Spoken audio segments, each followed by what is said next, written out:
2 o'clock rock. Wow. Tuesday. Senator Josh Green. I'm not Senator Josh Green. He's Senator Josh Green.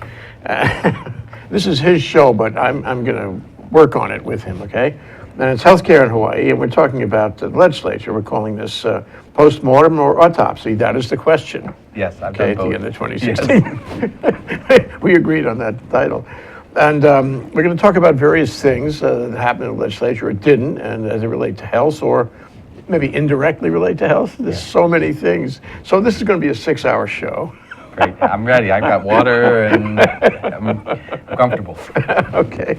What to talk about first? Let's talk about the Maui hospital thing, which all seemed so good until we saw a big piece in the paper about how it's going to cost ERS $300 million.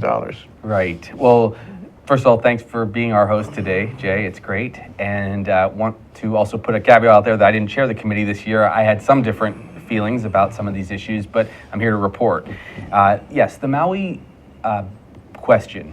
As you know, last year, while I was chairing the committee, we did allow for the privatization of Maui as a test ground, the test bed. So Maui will now be privatized. Then they finalized a contract with Kaiser. So Kaiser is up and ready to go, essentially July 1st, 2 months from now. They'll be managing it. We characterize the subsidy, so they're now going to be pretty independent and should function well. But you bring up a very interesting question. The legislature this year appropriated about $40 million to help those individuals that were caught somewhere between having enough years of service to get their pensions and have to be, I guess, deprived of that promised pension. I have very mixed feelings about it. On the one hand, I know that we have to be responsible with the ERS, no doubt. On the other hand, I thought about it to myself, what if I were an employee that had worked at Maui Memorial Hospital for 14 years and I was just a couple years away from being fully vested in my retirement, and then someone said, oh, now it's going to be a private hospital, sorry. I'd be upset. A lot of those individuals passed on other jobs to serve as state workers in a healthcare system. They're excellent people. I think there's like 1,600 workers there. So I think that probably it was the fair thing to do. But my question now is, will it set a precedent as we go forward? I think that the West Hawaii region is the next one up for question, which is my district. That's Kona Hospital and Kohala Hospital. Will we go the private road with them? Will they partner with Queens or HPH? Will we put on the table in the bill some kind of fairness clause? If I'm chairing the committee next year and I submit a bill, I will put a clause in there for fairness, but it would be, again, up to my colleagues to see how much money. Fairness means take care of their retirement. Yeah, if you take them off the payroll for one entity and put them on another. Right. Or at least maybe put them on another. Right, if you got to buy them out. I mean, there's no question we would never go forward. These bills are called enabling legislation, so a bill would go in and it would allow them to form a relationship with a nonprofit essentially from Hawaii, like Queens or someone else. But if it happened, then you would know that not only are you going to have a job, but all those extra years that you put in of your life, you had some the way we built it for Maui was either a severance package or a retirement package earlier. And we definitely have to do something of the sort for people, but all the taxpayers bear that burden, which we always have because we support the safety net, the community hospital system. We're just gradually separating ourselves from it. So did people accept the severance package, or is that yet to happen? It's yet to happen. It's so fresh. I mean, I think today is like May 17th or 18th or something. It's only been, amazingly, 2 weeks since the legislature wrapped up. So we will know, I believe, in the early months of the summer, how many people accept it. The truth is, this is a package that they're going to be entitled to resources irrespective of whether they continue to work, but that's how it will be determined, how much you get. So what have we learned from this? I mean, the ERS was saying, whoops, this is $200 or $300 million we didn't know we have to spend, and we're already underwater for years now, unfunded liability, whatnot. Yeah. And so they're sensitive about it. They're sensitive. I read the article too this morning. Now I'll tell you, in fairness, okay, back in 2009, myself and colleagues, we commissioned a report called the Stroutwater Report, which we asked to be done. It was done by Ernst & Young, I believe, one of the major firms, and they did the assessment of how much it would cost. And I remember the number being $300 or $400 million to do a transition. Now that $300 million or $200 million that they just described is over time. the immediate buyout is about 40 million, but then it of course takes that money out of the system. It doesn't grow towards retirement. So you're talking about a very large long-term buyout, but also each year you would have the benefits of having fewer individuals that you'd have to anticipate their retirement. So we all knew it was coming. The simple question is, how much money do you want to commit to people? Because everyone who already made their number of years of retirement was going to get it. But, in the state, you have to meet 25 years or something. So this was for people in that kind of gray area. Yeah. Well, just an aside on all of that, it hurts because we don't have so much money. Yeah. It's not like the state is flush. Right. And, if you're not flush and you have more expenses, then ultimately you have to raise taxes. And, we all know that down the line, there's all these unfunded liabilities. Yeah. We did a program a year or two ago where we concluded that it was 40 billion and rising. That's a lot of money. And if you divide that among the state population, it's a bundle. Yep. And when you add rail, that wasn't included in the 40 billion. Another 10. Another 10. Yep. So that's plenty of money for 1 million people. That's $50,000 for every man, woman, and child. That's a lot of bread. Especially when the median income is not even at $50,000. I mean, we have some wealthy folks here in Hawaii. Many retirees have money accumulated, but we've got a whole lot of people that don't make good ends meet. We have 345,000 people getting Medicaid. A full 25 to 30% of the state is essentially living at the edge of poverty, needing some support for their insurance. So there are some major structural problems in both our economy and our state's policy positions that have to be addressed. Yeah, we don't have enough money. There's two ways to do that. One is you can just stop spending. I think, there's a lot of pressure to do that. Yeah. The problem with that is that your quality of life collectively, individually, and collectively goes down. Right. But the other way to do it is you improve the economy, really improve it. And I don't think, it's my own view, I'd be interested in yours. Yes. Is that putting all the eggs into the hospitality basket doesn't really do it for us. Because the profit of that goes offshore. All our major hospitality facilities are owned offshore. So if there's a profit, that's nice. Yeah. If room rates go up and all that, just total stay and spend per day, it all goes up. Yeah. The money goes somewhere else, not here. And so if we want to earn a better economy and have more tax money coming in and thus more money to handle all these unfunded liabilities, we have to find a way to build an economy that will, act separately, independently of tourism.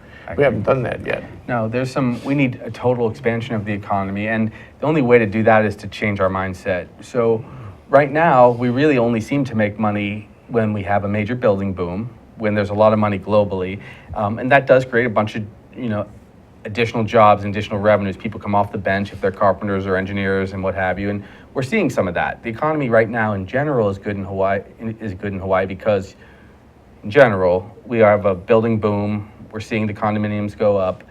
We need services, but it doesn't grow our core at all. And that's what you're talking about, growing our core, changing the way we do things. So I think you're going to see some areas of interest that will grow. I'm not saying I support them, but you're going to see a major change in ag because agriculture is going to be turned over to marijuana agriculture. That's going to happen. It's far too lucrative for regular large parcels of farmland not to do that. I'll bet you $1 that on Maui, that A and B ends up growing medical marijuana. We're seeing that on Big Island already. And over time, and I know we're going to dive into this issue, but I might as well blow the punchline a little bit. Yeah. Over time, I think that's going to be a huge industry. I think it's risky, personally, because I think any drug is risky if you lean on it.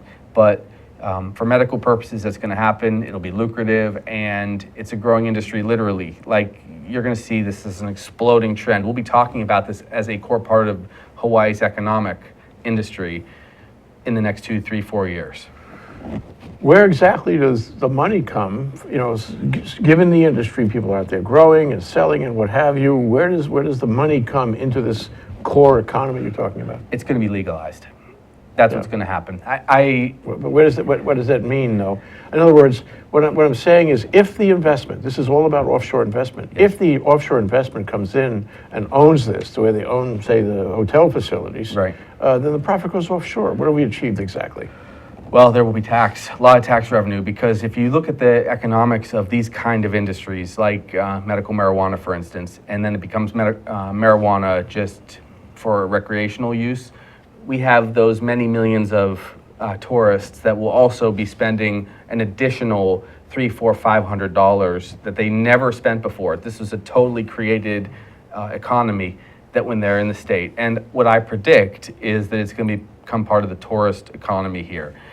I think that can bring billions of dollars in. Again, do I think it's a great idea? Well, if it meant we had the very best schools and the very best hospitals and we could be committed to that, I'm not a prude. I don't really care one way or another about marijuana. Yeah. However, it's a very risky gamble, because if it gets all throughout our own society and if children use it too often, it has its consequences. So I think these are some of the changes. I would rather see us do high tech. I would rather see us bring in new, wireless industry, or bring in new computer industry. That would be perfect, and make Hawaii, as we've talked about before, the hub between East and West. Bring in the health industry in cancer research. Bring in those kind of things that meld China, Japan, and mainly the United States here in Hawaii. Yeah, and get out ahead of the pack, become known for it. Yes. Achieve excellence, sort of like Israel. They achieve excellence there, just amazing. They are. They can do incredible things there. And one of the reasons I think that they do is because there's incredible pressure on Israel. The economic pressure to be surrounded by hostile nations for the most part, and to have relatively little natural resources. You have to innovate, you have to evolve economically over and over and over again, which is why the Israeli community, which, I'm a proud Jew, basically, my relatives are from Haifa, it's incredible to see them deal with that stress. And that's historically been the way evolution works. High stress environments create change, create mutation and evolution. That's the biologic metaphor. We're talking about a business metaphor, but it will happen to us if we get desperate. But will we have the brain trust ready to do it? Will we have the flexibility? Right. That's the big question. Yeah. And you said it's a big gamble. I want to make a comparison between the Hawaii economy and the Hawaii way of doing business and Singapore. Singapore doesn't have marijuana, but Singapore has gambling. Yes. And they evolve. They're under pressure. The challenge creates change, positive change. Yes. And they saw the need for this, so they built Sentosa Island into this huge gambling casino, which draws people from all over Asia and makes buku bucks. Interesting. I just wonder. It's kind of cutting the corners, just the way marijuana is cutting the corners. Yes. But I wonder if you see that in the future as a core is the wrong word, but as a significant industry that could help us raise the money to pay the bills. Gambling, my instinct tells me no, based on my history at the Ledge. I can't even believe I'm saying this, but 12 years now in the legislature, 4 in the House and 8 in the Senate. It's like a lifetime. It is. I calculated how many years worked I've done between the legislature and as a physician. I've worked 38 years in the last 17 years of life, of jobs. And so I'm fatigued but informed. And I think it won't come to pass as soon as marijuana as an economic driver. It could. It is cutting corners. Does it cause damage? I don't know. Because we're because we're so dependent on travelers, we do know that we get a lot of revenue from them. So, I'm open to looking at anything that overall improves a lot of life for people in Hawaii. But if it looks like it's going to hurt people, then I'm slow to act on that. Let's talk about the medical establishment. You got mental health issues this session. What happened? Okay, that's one of the areas of relative success. I will tell you, when I read the governor's comments about grading us, first of all, it was, all due respect, or maybe no due respect on this one, it's laughable. The governor, the administration, the executive branch is a co-equal branch with the legislature and with the judiciary. Don't grade me. I'm not grading you. We're not in preschool, okay? We have a discussion. We work through our differences. That's how it should work. But we don't need any grades. Having said that, on mental health, I'm going to give a bonus credit to Director of Health, Jenny Pressler. Yes, Director Pressler. She looked at what we did and what we had done at the legislature, we'd had an investigative committee, which we've spoken about before, on mental health, on the Hawaii State Hospital. When she became director, she took that to heart, and she made that a priority and made it a priority of the governors to fund a new Hawaii State Hospital. It's absolutely necessary. They put it in the budget. We kept it in the budget. It's $160 million and $500,000. Actually sounds cheap. It will probably cost more, but it's not like the rail, right? Nothing's like the rail. Nothing is at all like the rail. But this will enable us to take care of people with severe mental illness. We had to increase our capacity because of drug addiction, because of these other things that all come together. Drug addiction leads from basic standard drug addiction, leads to methamphetamine addiction, which leads to acute and chronic psychosis, both, and then people are in the hospital or they're violent, and we can't have that. So we had to have a new hospital. They're building it. I'm very proud that they kept that as a priority. The EGA administration did the right thing by supporting that, and that's going to be a game changer for us going forward. It's one of those things that it's an essential structure that had to be put into place because we only have one. The other hospitals around the state can only handle a very small amount of the mental health healthcare capacity that we need. So this is the big time, and they did it. I think we might end up spending more, but it's going to help us for the state. Okay, I need a moment of respite, so we're going to take a short break. Okay. Okay, let's talk about mental health. Yes. Senator Josh Green from Kohala in the Big Island. We're doing healthcare in Hawaii and more. We're doing a post-mortem or an autopsy, as the case may be, about this session's legislature. And that is the question. We'll be right back. Aloha, my name is Reg Baker, and I'm the host of Business in Hawaii with Reg Baker. Business in Hawaii is a program that is positive stories about business in Hawaii. We're tired of hearing the negativity and why it's the wrong place to have a business. We talk about the positive reasons for having a business in Hawaii and how to be successful. We broadcast live every Thursday at 2 o'clock. We look forward to seeing you. Aloha. Aloha, my name is Justine Espiritu, and I am the co-host of Hawaii Farmers Series. This is my co-host, Matthew Johnson, and we are live with you every Thursday at 4 p.m. at thinktechhawaii.com. And our show focuses on Hawaii's local food community. We feature not only the farmers that are producing our food, but we also feature the supporters and other folks involved in the community that are trying to promote local agriculture. Bingo, we're back with the 2 o'clock rock with Senator Josh Green from Kohala, Healthcare in Hawaii and more.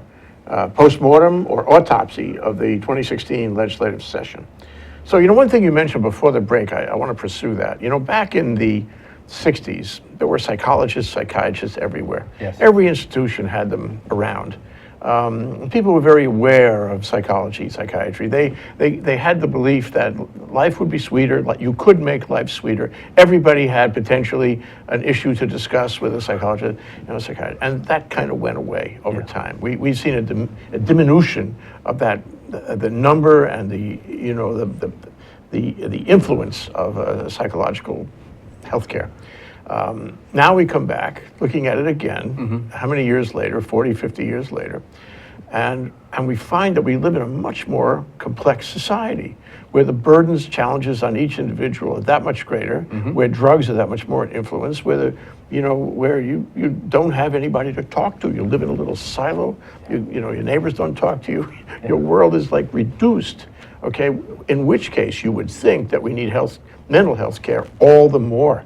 How can we keep up with this? It's not easy. It's not easy. There's some big challenges that are built into that question. One, first of all, I accept your premise completely. I think you're totally right on that society and the people that lived in the society back in the 60s and 70s were more effusive with emotion, they were more emotive, and they were able to share these large discussions with other people and work through problems. And it was critical.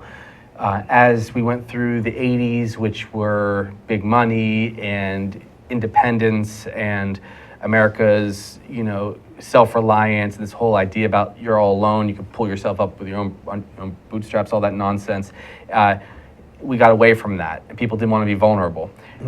People are vulnerable. We're a vulnerable species. We have very, very complex capacity intellectually, and that creates a lot of problems. And the world's gotten way too overwhelming, whether it's the internet for young people and adults. Massive amount of information pouring in on us. We do have a lot of mental illness, and the drug addiction problem is a huge multiplier. So what I think we're going to have to do is reinvent the healthcare system. One of the problems is psychology and psychiatry as disciplines are the lowest paying disciplines in healthcare. Interesting. Because they're not procedure-based. The history on that is that going back into the 60s, 70s, and 80s, when healthcare systems and payment structures were built, they were built and not, I don't think it was the right way to build it, but they built it based on billable invasive procedures, which works very well if you need a heart stent, or you come and you need an abscess taken care of, or you need a bone fixed. But what we really need, 90% of the people at some point need basic primary health care or mental health care. 30+% of people have some major mental illness over the course of their lives. But we pay, because it's not procedure-based, we pay those disciplines very low. I think they're wonderful disciplines. I can't tell you how much I appreciate psychologists and psychiatrists both. You actually bring up a very interesting, I don't know if you were headed for this one, but people ask why I don't really support psychologists prescribing. It's a different reason than they might think. It's not because I'm a physician and I'm supporting the psychiatrists and therefore the MDs and the allopathic physician community.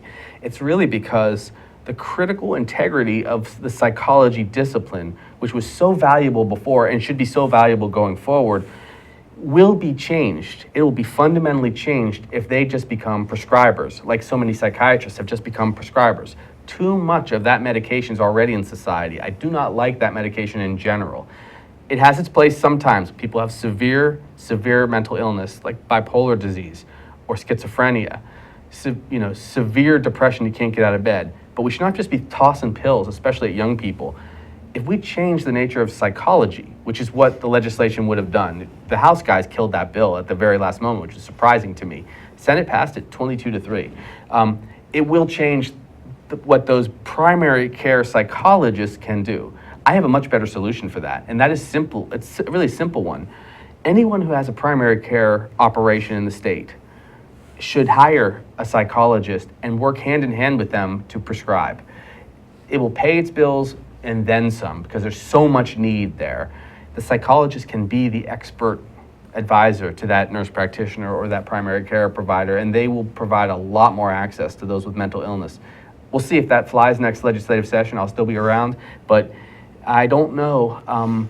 I don't know the bigger answer. I think that really what we're going to have to do is overhaul the whole healthcare system before we get to a place where we pay the adequate respect that is due to psychologists and psychiatrists. Yeah, I agree about that. Yeah. I was just wondering, I always felt that the difference between a psychologist and a psychiatrist, Yes. Aside from credentials, Yes. is that a psychologist could practice without prescribing anything. Yes. He was the non-prescribing person. That's right. And actually, it's come out recently in recent years with, for example, antibiotics that have, created MRSA. It's come out with these, what do you call it, drugs, oids, The steroids or the controlled substances, what? Yeah, the painkillers. Yes. The painkiller. The OxyContins of the world and all of the opioids you're talking about. Opioids, yeah. And the problem with that is that we get used to it. Everybody takes it. And this is not necessarily a good thing, because then you get addicted or you get immune to it. It doesn't help you. Yep. And a lot of doctors are prescribing when they shouldn't prescribe. That's and right. how are we going to control that? And can we control it at a state level in some way? Great questions. Your first part of your statement, I really appreciate, because it's absolutely right on the mark. It's kind of what I was suggesting as well. We don't want to destroy a great discipline or change it so fundamentally. Maybe it wouldn't change too fundamentally. Maybe not many people would become prescribers as psychologists, but I can tell you that there's a better way to do it, more efficient way to do it, and we should value our psychologists. We should pay them very well. We should put them into a climate where they can have all those patients that are needed. And we will, because that need is growing in society. That's one thing. Absolutely.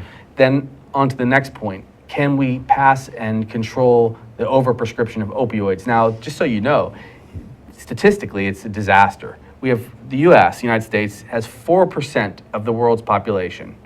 We consume, guess what percentage of the opioids we consume? I'll make a wild guess, 60%. 80%. Oh, wow. It's even worse. 80% of the world's pain pills that are created are consumed by Americans. That tells you that not only do we have massive overuse and massive addiction, it's being caused by the prescribing community, my own people. Now, I know most physicians are fantastic, but we have a problem here. We did pass legislation that I've been sponsoring for the last few years that some very good people, Dr. Miskovich and his whole team, the leaders of the community came together the last 2 years. The bills we put in were very well supported by the chairs of health this year, which was Baker and Bellotti. I'm very proud of them for these bills. And now we will do a couple things. Every time someone gets a license to prescribe, they have to sign up for this program, the prescription drug monitoring program, so that they can access the database on who's getting what pain pills. Very good. That's shown just by having that. In some states, it's decreased by 40%. Worry about privacy? No. Is it anonymous or is it anonymous? Well, you only get to look if it's your patient. So if you have access to that patient, you already have HIPAA availability. And also remember, if someone comes to me, I'm an ER doc, right? If they come to me and they ask me for morphine pills, and I'm going to prescribe them, it's actually incumbent upon me, if I'm going to practice good medicine, to know, are they getting similar medications elsewhere? That's a part of our standard history, so I don't overdose them, or so that I don't give it to someone who then in turn sells it to high school students. So no, not a privacy question at all. Unless you want to take that risk. I don't think that's a gamble we want to take in society. Yeah. But we did pass that bill. We also passed a bill for naloxone. Naloxone is the drug that helps prevent overdoses, and to make it useful there, so that if you do have, God forbid, someone who's overdosing, a nurse or a paramedic or someone else Has can give them, access to the drugs. yeah, can just give them a nasal spray. And it's not even, you don't even have to do the injectable like we used to, and that can bring them back from the overdose. It's like a life-saving It's a immediate miracle, medication. yeah. It is a miracle drug. It reverses the effects of the overdosed opioid. So those are the main things that the president was promoting, that we were promoting. States that did this, a package of these bills, saw very precipitous declines in overdose. But we still have to clamp down on our prescription patterns. In Hawaii, per doctor, we're the lowest of the 50 states in prescribing, which is very good. This is good. Although we're hellaciously higher than Denmark and Japan and China and India and Europe in general, okay? So we're way higher than those other countries that are doing a good job. We're way lower than the other states, so we're somewhere in the middle. But we should lead on this like we should lead on many issues. Yeah. Funny thing is the relationship between that, the opioids, Yes. painkillers, and mental health. Because if I'm in pain, mentally Yes. or physically, either way, Yes. I'm going to look for those drugs. And so they're a treatment, a de facto treatment for mental health problems.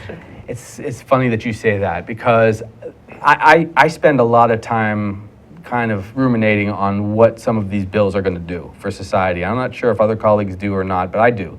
And as I've thought about the medical marijuana question, I've wondered to myself and to my closest advisors, maybe it is the right thing to do, because simply moving away, marijuana for many, and not for everyone, is a self-medication, but it's natural.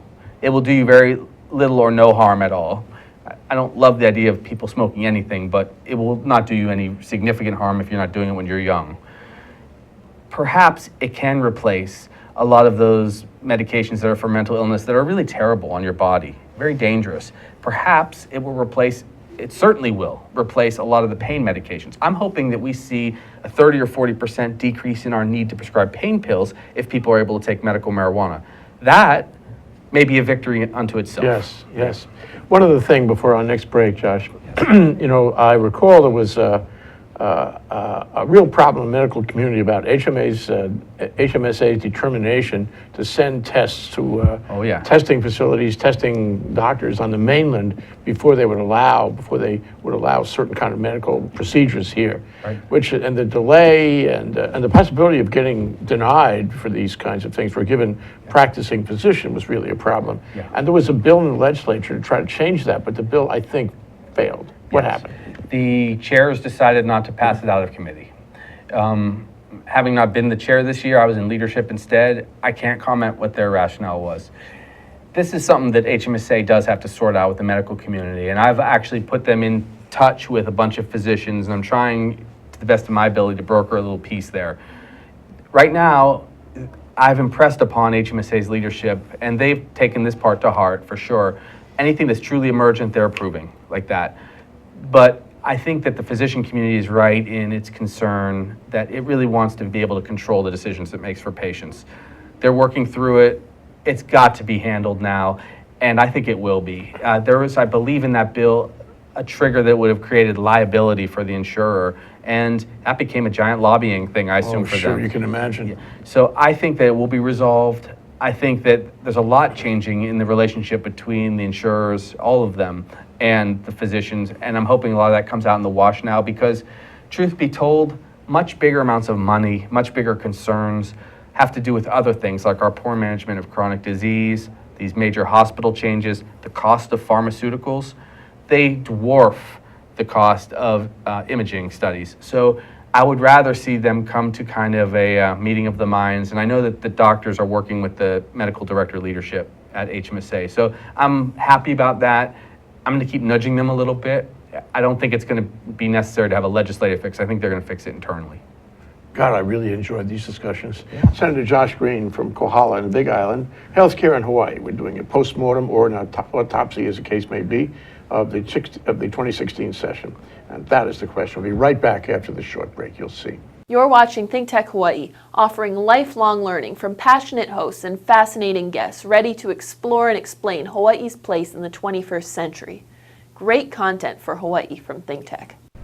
Hello, I'm Stephen Katz, and I'm the host of Shrink Wrap, which comes to you live every Tuesday at 3 p.m. on thinktechhawaii.com, and then it's repeated again whenever you want if you go to the website. On our show, we will be talking to all different kinds of therapists, psychologists, psychoanalysts, psychiatrists, people who talk about the mind, the brain, and about different ways to find happiness. I myself am a marriage and family therapist in practice here in Hawaii, and I hope you will join us because I've got a lot to learn, you've got a lot to learn, and it's a great ride. Thanks a lot. See you soon. I told you we'd be back with Senator Josh Green from North Kohala. You were mentioning in the break that you had a meeting on the Big Island, talked to your constituents. How did that go? It was extraordinary, actually. We invited the DLNR director, Suzanne Case, and she brought along a terrific individual, Bruce Anderson, former director of health, former CEO of HHSC, our hospital system, and I really love that guy. And I do too, just for the record. yeah, he's a great one. And Suzanne's terrific too, frankly. It drew over 250 people. I haven't had a meeting like that back in my community, in my district, of that size and that amount of engaged individuals since Super Ferry. And that was a war, okay? So it was amazing. I felt a lot of things were going on. One is people are right now engaged more than usual. I think it probably has something to do with the zaniness that's going on at the national level between Bernie, Hillary, and the Donald, you know, if I may. Do we speak of many other things? It's pretty wild. And so I think that people are very politically, kind of activated right now. But I usually see 50 or 60 people at one of my meetings, and I had some colleagues, and we had these guys. It was great. The conversations ranged in many ways, like what we were talking about today. And I'm having another one on the 24th even, because it was so big, I decided we had to have two. Great. But it ranged from things that had to do with natural resources and the harbor in Keauhou and moorings there, which really had a lot of the community in a local way upset, all the way to these health issues and what will happen with our community hospitals, Kona and Maui, like you've been discussing, to marijuana issues everywhere. And people asked wonderful questions, and they asked intense questions. They asked about gun laws. We passed another piece of legislation this year that will mandate that people have to give up their guns, for instance, if they have an acute admission for mental illness. They'll have to give them to family members. Seems or something. very reasonable to me. Someone got mad at me for that, and I said, look, I don't know what to tell you. If someone's really off their rocker for a brief period of time, I don't want them shooting themselves or their loved one or me or you. So we have to do certain things in society, and we have to stop politicizing them, and we just have to do some things. We have to have a moral compass instead of a political compass Yes. more often, and I Yes. think that that would be good. But and I'm not saying that I know what's right all the time. I'm saying when you get 250, 300 people in the community coming together, it's really gratifying, and a collective thought process and discussion can generate new ideas, and I think it's good. That's the way we should govern. Let me take off on that a little bit. You know, it seems to me in the past few years, the demands for transparency have been that much greater. Yes. And you know, it's not only a demand, it's an expectation that no matter what happens, people can have a voice. Yes. Even if they're wrong, they can sure. have a voice. And so the role of the legislator, especially the senator, especially the neighbor island senator, Yes. has changed, don't you think? It has. I'm available 24/7 on my cell phone, and I'm awake a lot of hours. So I text and do Facebook and do emails and do FaceTime with people that I never met before. Over the years, I've met almost everybody in my district one time or another in person, but now as people come newly into Hawaii, they can contact us very easily, which is good. I think it's a good thing. And I think that should be the case for all of our government officials. I heard a disturbing thing. I heard that the governor doesn't take emails anymore. Really? Yeah, Too bad. doesn't check his own email. And I think maybe it overwhelms him, but I don't think that that's good. I think that all of us should be available one way or another. I read every email that comes to me, to my account. It gets hundreds every day. You know, if it's a duplicate email where some group sends 75 of them, I check the names and then I do, of course, If discard the text them. is the same in If all it's exactly the 75, same, yeah, of course. Then I get the point that it was a motivating thing for a group, just like a petition. But if someone sends me a personal email on an issue, I will read it and I'll at least give a couple word comment or think about it. And I put it in Or a just file. thank him for expressing himself. you know, And whatever. a new idea. New ideas emerge all the time. So Yeah. if someone gave me the idea a couple of years ago that people should be able to access mammograms if they simply felt the need for them because they couldn't find OBGYNs in the neighbor islands. We passed that as a piece of legislation. You can now do that. You can get 12 months of contraception because someone recommended that as an idea. We now do it. So maybe great ideas will emerge about the marijuana industry or our environmental protection needs, about preserving open lands, could be from a 21-year-old out there that's in community college that doesn't have the resources to fly over to Honolulu but has a significant spellbinding idea. And I think that's what government could be now, which is a good thing. I don't like people yelling at each other and threatening each other on blogs, but freedom of speech will generate ideas, and ideas will generate better government and better society. So it's kind of cool. Yeah, I'm with you completely. And, you know, it seems to me that, you know, there's a crisis, even a tipping point, not only in Hawaii, but in the country about confidence in government. Yeah. People, you know, they're becoming very cynical about government. They don't like government. You know, government can only do wrong, that kind of thing. And the way you deal with that is you read the email. Yeah. Because whatever it is that you're reading, you know, you at least are in touch with the swell of opinion on one issue or another. Yeah. You are informed. Whether you respond to their satisfaction or not, you are informed. You can guide your own moves based on knowing what the electorate is thinking. This is really valuable on both sides. And it grows out of, I think that the restlessness in America and American politics, it is derived from a couple things. One is, I think that there's a general recognition. It's like kind of almost the collective unconscious, as Carl Jung used to say and talk about. It's like this collective unconscious realizes that to a degree the middle class has been duped, that the wealth gap has gotten so large that the space between, not our media, but like the national media, because our media is very local, which is good in general, I find it very good, but the national media, it's about them, and they are wealthy celebrities as well, and there's a disconnect, and people feel disconnected from life, and that creates a space of general agitation. And no other way a Donald Trump could become popular than general agitation in society. Yes. And I'm not even saying I'm against the guy. I mean, I think it's kind of like a Barnum and Bailey situation, okay? But it's a reflection of people's desperation to have someone listen to them and have the idea that someone is on the same page with them.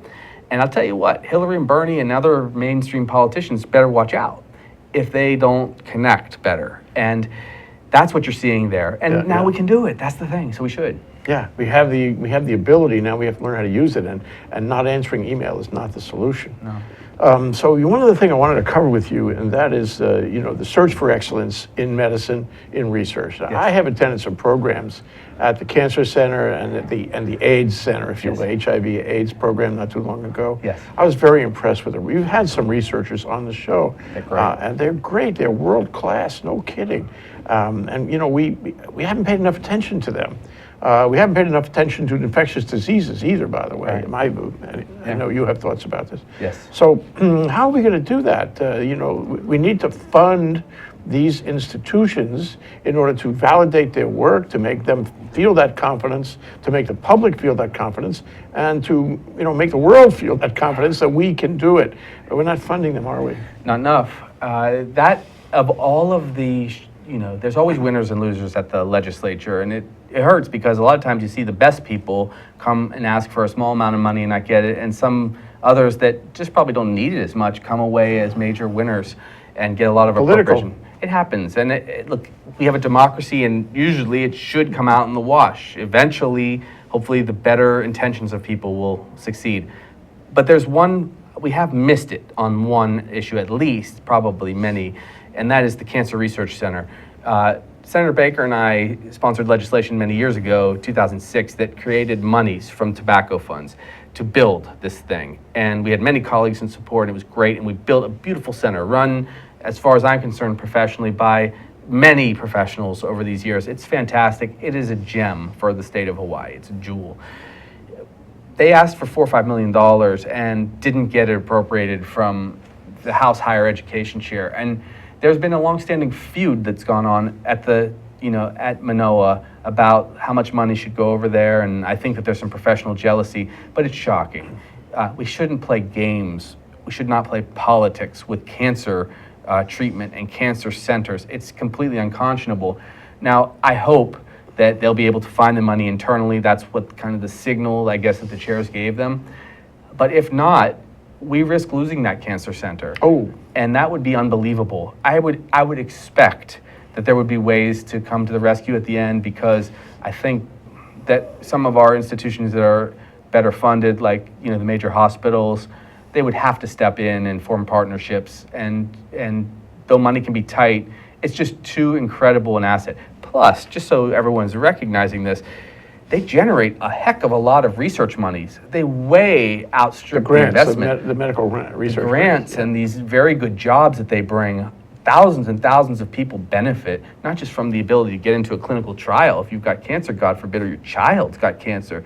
This is why I can't believe that some people didn't automatically fund it.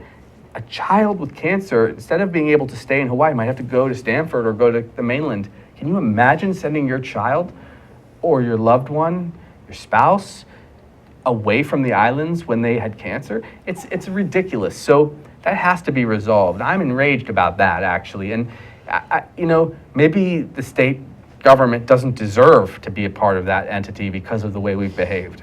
We have to help them. The tobacco tax only went so far. The good news was tobacco consumption, smoking declined significantly, and that's why instead of having this much money, right, it tipped down like We were this. beaten by our own success. Which was great news. We probably saved more lives as a result of it, but these are people that could end up curing cancer. And so it's another way to bring Hawaii into, prominence in the 21st century, to have reasons for other countries, whether it's Singapore or China or India, reaching out to us and doing projects with us, Europe doing projects and programs with us. We can't rely just on the beauty of our beaches. We have to have cancer research. We have to have innovative agriculture. We have to bring in totally new disciplines if we want Hawaii going forward to be able to afford the air conditioners in the schools, keeping hospitals open, keeping Wahiwa open, attracting good principals, making sure the right doctors and nurses come to the state of Hawaii, making sure it will never happen if we don't do that. So we have to get on it. And we have to find the right priorities. Yes. Thoughtful, reflective kind of analysis of all these issues and finding priorities that really comport with the state needs and the state public opinion. Yes. It's great to talk to you, Josh. Thank you, too, Jay. Senator Josh Green from Kohala, talking about healthcare in Hawaii and much more. We've had a post-mortem or an autopsy, as the case may be, of the 2016 session, and I look forward to the next time we speak again. Great. Thank you so much, buddy. Josh. You bet.